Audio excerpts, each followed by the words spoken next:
नमस्कार साथियों, स्वागत है आप सभी का आज के इस सेशन में। और आज का जो छोटा सा सेशन है, उस सेशन के अंदर हम बात करेंगे आज अधीनस्थ बोर्ड का एक जो पेपर हुआ, वो जमादार सेकंड ग्रेड का पेपर था। तो इस पेपर की तुलना आगामी एग्जाम जो मुख्य और चर्चित और जिसका इंतजार भी है, वो है तृतीय श्रेणी अध्यापक मुख्य परीक्षा। तो उससे भी बहुत कुछ जोड़ा जा रहा है, क्योंकि अभी कुछ 3-4-5 दिन पहले ही माननीय अध्यक्ष श्री आलोक राज जी का एक ट्वीट आया था, एक मैसेज आया था कि हम आगामी एग्जाम के अंदर है लेवल अप करेंगे, जो आपको आगामी पेपर में देखने को मिलेगा। तो इससे पहले जस्ट कल एक पेपर हुआ था आयुष, जो हेल्थ डिपार्टमेंट का आयुष विभाग का था, उसमें भी कुछ लेवल था। हालांकि उसमें कुछ योजनाएं थी जो कि एनआरएचएम की स्वास्थ्य हेल्थ इंफ्रास्ट्रक्चर की थी, उनसे जुड़ी योजना थी। लेकिन आज का जो पेपर था, वो आज का जो पेपर था जमानदार सेकंड ग्रेड का पेपर था। तो आगामी 20-22 दिन के अंदर अपने को टेंशन नहीं लेनी है। पहली बात ये है, पेपर देखो लेवल आ जाए, इजी आए, वो अपने हाथ में नहीं है, कैसा भी आ सकता है। लेकिन मेन अपने हाथ में क्या है, कुछ इंप्रूवमेंट हम कर सकते हैं कि उसका जो कैचमेंट जोन है, कहां कहां पे क्वेश्चन पूछ रहा है, किस प्रकार के क्वेश्चन पूछ रहा है, वो एक अपना फटाफट देख सकते हैं, ताकि वो गलती आप न करो। पॉजिटिव रहना है, पैनिक भी नहीं घबराना है। और एक बात, पैनिक भी नहीं होना है, क्योंकि ये सेकंड ग्रेड का पेपर था। आगे देखेंगे तो थर्ड ग्रेड का पेपर होगा। और उसके अलावा बात करेंगे उसमें सिलेबस के अंदर, इस सिलेबस के अंदर रात दिन का डिफरेंस है। आपके सिलेबस के अंदर है विद्यालय विषयों का भी बड़ा रोल है, टीचिंग मेथड का भी बड़ा रोल है, शैक्षिक परिदृश्य वगैरह ओवरऑल मिलाकर के यहाँ पे सिलेबस पाठ्यक्रम बना है, उससे पेपर बनेगा। तो उसमें हो सकता है लेवल वहां का थोड़ा मॉडरेट भी हो सकता है। लेकिन जीके की बात करूं मैं, जीके का प्रश्न है वो काफी कुछ उसने चेंज किया है। अभी 2 पेपर हुए तो देखने को मिल रहा है। तो आगामी एग्जाम के लिए अपने को किस प्रकार से प्री प्लान करना है, अपनी तैयारी को बूस्ट करना है या अपनी तैयारी को मॉडिफाई करना है, एक बार आप देख सकते हो क्वेश्चन के माध्यम से।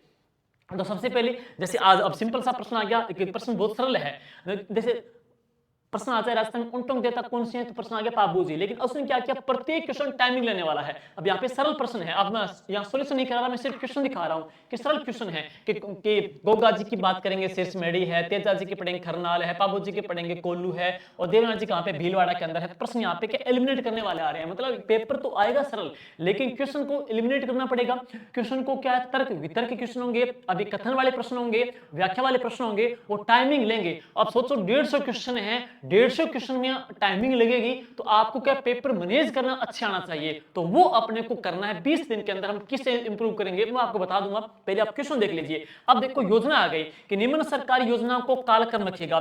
तो एक आ गई स्टार्टअप योजना, एक मेक इन इंडिया, एक नेशनल लॉजिस्टिक पॉलिसी, एक पीएम गतिशील। हालांकि इनके क्या इंडिया जीके का प्रश्न दे रखा था, इंडिया का करंट भी दे रखा था, इंडिया की योजना भी दे रखी थी। तो उनकी योजना आ गई। मान लो यहीं पे आपकी योजना आ जाए, निरामय राजस्थान अभियान आ जाए, यहाँ पे माँ बाप योजना आ जाए, यहाँ पे मुख्यमंत्री बीज स्वावलंबन योजना आ जाए, उन योजनाओं को क्रम से रखिएगा।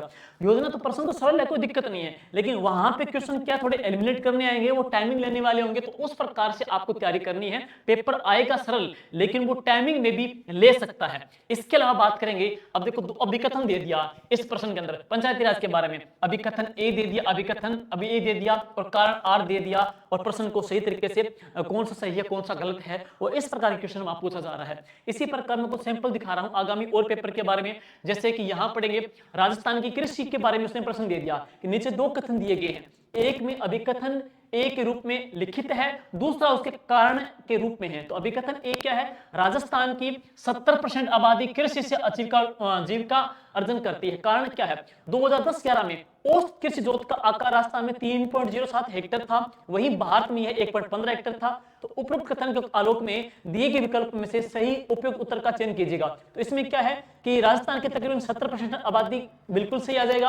राजस्थान का 2010-11 में हमारा जो कृषि जोतों का औसत आकार था वो 3.07 था। वर्तमान का पूछे 2015-16 का, तो कितना आ जाएगा, 2.73 हेक्टेयर प्रति व्यक्ति आ जाएगा। तो दोनों यहाँ पे सही आ जाएंगे। तो इस प्रकार के प्रश्न आ रहे हैं। मतलब क्या है, प्रश्न तो इजी आ रहा है। अब सिंपल पूछ लेगा कि 2010-11 में कितना था, 3.07 हेक्टेयर था, अब कितना है 15-16 में 2.73 हेक्टेयर है। लेकिन उसने क्या किया, क्वेश्चन को अभिकथन और उसके कारण में कन्वर्ट कर दिया है। तो बच्चे थोड़े घबराए नहीं, रिलैक्स रहें। बस आपको थोड़ी हैबिट डालनी है, आपको क्वेश्चन करने की हैबिट डालनी है। और हैबिट कैसे डलेगी, अब लास्ट टाइम है भाई, लास्ट टाइम के अंदर आपको क्या करना है, फुल लेंथ टेस्ट लगाओ, डेली का एक पेपर लगाओ। और पेपर भी इस प्रकार का हो कि ऐसा खुश ना हो कि राजस्थान की राज्य सब्जी कौन सी है, राज्य खेल कौन सा है। थोड़ा सा क्वेश्चन वहां पे लेवल आएगा। जो बच्चा तकरीबन मैं यूं कहूंगा 1.5 साल से 1 साल से 1.5 साल से तैयारी कर रहा है ना, तो उस बच्चे के लिए ऐसा लेवल आएगा तो उस बच्चे के लिए फायदा ही है। वो उस भीड़ में से चीर के आएगा बच्चा। अगर वहां सिंपल सा प्रश्न आ जाए कि राजस्थान की कितनी % आबादी कृषि पे डिपेंड करती है, तो उन बच्चों में जो 1 साल से तैयारी कर रहा है और जो 3 महीने से तैयारी कर रहा है, उन बच्चे में कोई डिफरेंस नहीं रहेगा। जो आपने पटवार में देखा, पटवार की डबल की जो कट ऑफ आई थी 83 84 तक आ गई थी, फाइनल की सोचो कितनी जा सकती है। तो यही कंडीशन यहां न रहे। तो यहां पे जाहिर सी बात है, जो बच्चा सीरियसली तैयारी कर रहा है, जिसने खुद को तपाया है तकरीबन 1-1.5 साल से, उसको बिल्कुल फायदा मिलने वाला है। और हम बोर्ड की कार्य प्रणाली से, बोर्ड के बदलते पैटर्न से बिल्कुल खुश हैं कि यहाँ पे जो बच्चा तैयारी कर रहा है उसको वाजिब हक मिलेगा, छंटनी यहाँ पे होगी, सही का सही उसको बराबर हक मिलेगा। इसी प्रकार से देखो, राजस्थान के जिलों में 1800 क्रांति केंद्र दे दिए, कोटा, नसीराबाद, नीमच, एरनपुरा। तो जैसे कि कहीं पे 3 जून 1857 को हुई थी राजस्थान के अंदर, कहीं पे 15 अक्टूबर 1857 को हुई थी। तो उस डेट के अकॉर्डिंग इनको क्रम में से रखेगा। प्रश्न तो सरल आ रहा है, लेकिन वो क्या कर रहा है, क्रम से रखना दे रहा है। तो सीधी सी बात है कि एक प्रश्न सिंपल आ जाए कि राजस्थान में नीमच में क्रांति कब हुई, 3 जून 1857 को, लेकिन सभी का आएगा तो यहाँ पे आपको 1 सेकंड लगनी थी। और यहाँ पे प्रश्न में क्या है, मे भी आपके 30 या 40 सेकंड क्वेश्चन के अंदर लग जाएगी है। तो टाइमिंग ऐसे करते करते टाइमिंग ज्यादा लगेगी।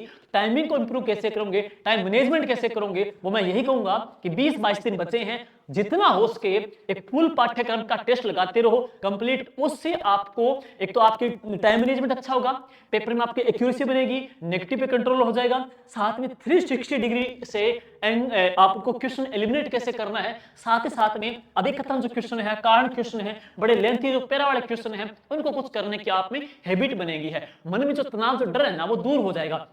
अब डरना नहीं है, घबराना नहीं है। देखो, पेपर में पहले ही बोला था कि पेपर इजी आए, पेपर हार्ड है, अपने हाथ में नहीं है। अपने को 20 दिन पॉजिटिव रहना है और नेगेटिव नहीं सोचना है, और अच्छा पेपर आएगा तो आपको ही फायदा है, क्योंकि आप कंटिन्यू पढ़ते आ रहे हो, तपस्या करते आ रहे हो, इसका आपको फायदा मिलने वाला है। घबराना नहीं है आपको, बस ये पहली बात है। तो पहली जो वहां पे बाधा है ना, वो खुद के साथ में, अगर आप घबरा गए तो यहाँ पे हार जाओगे। तो आपको पॉजिटिव रहना है। और इसके अलावा अभी देखो, परियोजना का प्रश्न आ गया कि भारत में परियोजना है, उसने दे दिया 2017 में अनुमोदित की गई थी, और 10,000 किलोमीटर की इसमें शामिल करेंगे। और इसके अंदर रेल की परियोजना है, सड़क की परियोजना है, ये 4 कथन दे दिए। यह परियोजना पूर्ण हो चुकी है। प्रश्न तो सिंपल आ रहा है, लेकिन वो लेंथी देकर के वहां पर प्रश्न डाल रहा है। इसी प्रकार से क्वेश्चन दे देगा कि कौन सा कथन सही है। अब जनगणना के उसने 4 कथन दे दिए, ए, बी, सी, डी और ई। तो निम्न में से विकल्पों में से सबसे उपयुक्त उत्तर का चयन करना है, कौन सा कथन सत्य नहीं है। तो ये क्वेश्चन आपको लेंथी मिलेंगे, आपको आगामी एग्जाम के लिए है। इसी प्रकार से योजना दे दी, राजीव आवास योजना, मुख्यमंत्री जन आवास योजना, इंदिरा आवास योजना, राजस्थान राज्य खनिज विकास निगम लिमिटेड की स्थापना। तो प्रत्येक की स्थापना दे रखी है या शुरुआत दे रखी है, उस आधार पे इनको सबसे उपयुक्त उत्तर चुनना है। उनकी शुरुआत कब कब हुई थी, उनके सीक्वेंस में सेट करना है। और इसी प्रकार से जो दुर्ग बनाए गए थे, चूरू दुर्ग कब बना, जूनागढ़ कब बना, गागरोन कब बना, सिवाना कब बना। जैसे सिवाना 954 ईस्वी में बनाया था ना, वीर नारायण पंवार ने बनाया था। चूरू का दुर्ग किसने बनाया, या जूनागढ़ दुर्ग किसने बनाया था, राय सिंह ने 1589 से 1594 तक बनाया था। तो इस प्रकार से इनके निर्माण क्रम में रखना है। तो प्रश्न टाइमिंग लेगा भाई, सीधी सी बात है। अब जैसे कथन आ गया नृत्य के बारे में, गैर नृत्य कहाँ का है, गिदड़ नृत्य, चंग नृत्य, घुड़दाल नृत्य। 4 कथन देख करके उनमें से सही सत्य उत्तर कौन सा है, तो वो आपको छांटना है। तो प्रश्न में टाइम लगेगा यहाँ पे। और इसके अलावा बात करेंगे, राजस्थान में ऊर्जा के बारे में दे दिया कि देखो, राजस्थान के ऊर्जा के अंदर अभिकथन ए दे दिया, कारण आर दे दिया। सिंपल सा दिख रहा है कि जैसलमेर में से बढ़ला इस समय, तो बढ़ला कहाँ पे, जोधपुर के अंदर आ ही रहा है वहां पे। तो प्रश्न वैसे ही गलत हो रहा है। तो ए तो सही है, लेकिन आर यहाँ पे सही नहीं है। तो इस प्रकार के कथन प्रश्न वाले टाइमिंग आपको लेने वाले आएंगे।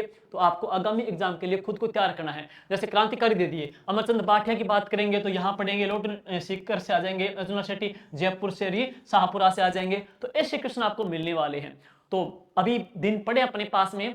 दूसरी बात, बोर्ड ने कहा था कि हम थोड़ा परिवर्तन करेंगे, परिवर्तन होना लाजमी भी है। अक्सर मीम्स वायरल भी होता था कि एक 40% भी नहीं बन पा रहा है, एक 80-85% लेकर के भी बाहर हो रहा है। तो अब यहाँ पे क्या अच्छा लेवल आएगा, तो तैयारी करने वाले बच्चे को फायदा मिलेगा यहाँ पे है। लेकिन यहाँ पे अब खुद को स्ट्रॉन्ग करने के लिए मैं बार बार यही कह रहा हूं, कंटिन्यू कह रहा हूं कि आपको पेपर लगाना है। कहीं ऐसा ना हो कि आप बड़ा लेंथी पेपर लगा ही नहीं रहे। अब कहीं आप बड़े शहर में जाए हो, कहीं बैठे हो, आजकल ऑनलाइन इतनी सुविधा है, किसी भी टेस्ट सीरीज का आप प्रिंट डाल सकते हो। जीके विद राकेश जांगिड़ अपनी भी टेस्ट सिर्फ 21 रुपए के अंदर, इस ऐप के ऊपर सिर्फ 21 रुपए के अंदर आपको तकरीबन 14 मॉडल पेपर यहाँ पे डाले गए हैं। सारे क्वेश्चन आपको तर्क वितर्क कथन अभिकथन कारण सुमेलित बेमेल तथ्य वाले दे रखे हैं। आप प्रिंट लो भाई आराम से, 7 दिन में निपटा दो। देखना मजा ना आ जाए तो आपको खुद वो लगेगा कि वास्तव में हमारी स्पीड बनी अच्छे से, हमारी एक्यूरेसी बनी है, हमारा टाइम मैनेजमेंट भी सीख रहे हैं, नेगेटिव पे कंट्रोल हो रहा है। तो पेपर करने से नेगेटिव पे कंट्रोल होगा, टाइमिंग मैनेजमेंट हो जाएगी, आप में जो डर है ना कथन अभिकथन और तर्क वितर्क के क्वेश्चनों का, वो दूर भी हो जाएगा। तो घबराना नहीं है, पॉजिटिव रहना है। अच्छा लेवल आएगा तो आप लोगों को फायदा है। ज्यादा पैनिक ना हो, रिलैक्स होकर के जिस वे से आप तैयारी कर रहे हो उसी वे से तैयारी चलने दो। ज्यादा घबराओगे तो खुद को ही लॉस है। तो अच्छे से रहें, मस्त रहें, जो योजना आपने पढ़ रखी है वो वैसे ही आएगा। दूसरी बात, इसका लेवल देखा जाए, प्रश्न तो यहाँ पे सुमेलित आ सकता है, लेवल देखा जाए तो यहाँ पे क्या करंट वगैरह में 2 ही क्वेश्चन आए थे, वो इंडिया वगैरह का सिलेबस में था, इनकी योजना इंडिया की भी थी। तो इसको आप अपने से कंपेयर न करें, लेकिन इसका जो जीके का जो पैटर्न है ना, सुमेलित है, अभिकथन वाला है, उसको अपने से आप रिलेट करके और इसके अकॉर्डिंग अपनी तैयारी को और अच्छे से तरीके से बूस्ट कर सकते हो। तो आप सभी अच्छे से रहें, मस्त रहें, स्वास्थ्य का ध्यान रखें और आगामी एग्जाम तक बेस्ट से बेस्ट अपना खुद का रिवीजन करते रहें और साथ साथ में बड़ा पेपर जरूर लगाता रहें। तो इससे भी आपको अपनी तैयारी में बहुत अच्छा निखार मिलेगा। Thank you, wish you all the best.